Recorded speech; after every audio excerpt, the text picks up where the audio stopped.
वडिलांकडे चाकरीला राहिला. वर्षामागून वर्ष सरू लागली.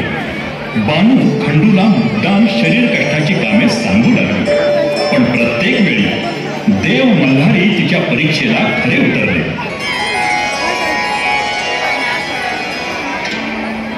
देवा, महादेवाच्या या मार्तंड अवतारात त्यांना किती दिव्यातून जावं लागतं. देवी सरस्वती ह्या अवतारात त्यांनी मनुष्य मल्हारी मार्तंड अवतारात देवी म्हाळसासोबत सुखी संसार करत असताना स्वतः अज्ञातवास पत्करतात. त्यामागे निश्चितच काहीतरी हेतू आहे. नारायण नारायण. आता हे फक्त इथे बसलाय काय हाय का इथं बसलाय पाण्यावर संमीकडे हुडकलं तुला. अहो काय हा भाडं कोसळलं काय? मरणाया काय झालं? कसली राखणदारी करतो तू? कोणतं तरी जनावर येऊन माझ्या शेळ्या बकऱ्यांना मारून गेलं तरी मी तुझं ध्यान नाही. जनावरांना नाही, मॅच मारलं या तुझ्या शेळ्या बकऱ्यांना. काय काय करते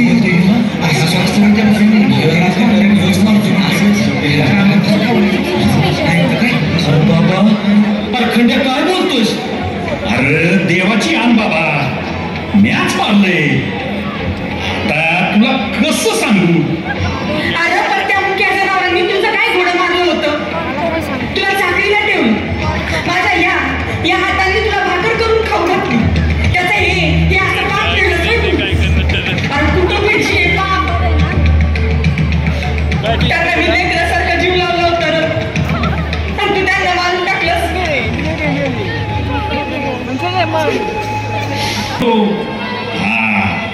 पण बानूला माझ्या बरोबर लगीन करावं लागल. कसं काय?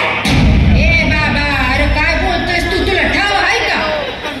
अरे एक खंडू, अरे तिच्या बाच्या वयाचा हसणार तू. अरे बाबा तुला जीवाला काय हाड? ये बघ, मेंढरं जिची हवी असतील तर लगीन करावं लागेल. बानू तू बिंदास होय मग. अगं मला नाही वाटत अखंड्या काय करू शकल. काय ठीक आहे, माझी मेंढर जिद्दी झाली तर मी तुझ्याबरोबर लगीन करीन. समद्यांनी ऐका, नीट कान देऊन ऐका. तुमच्या मोहर सबूत दिलाय पोरीनं. कान हाय तामासनी. ये बाबा हाय तरी कोण? चमत्कार झाला का? सारी मेंढर जिथं गेली खंडूला अरे माझ्या कर्मात कुठून नाव कसं सुचली. पण आता कोण वाचवणार?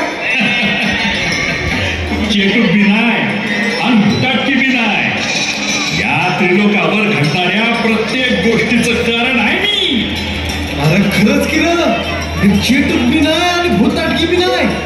अरे हे भगवान शंकराचा अवतार मल्हारी मार्तंड आहे. ते बघा तिकडं. संपूर्ण सृष्टी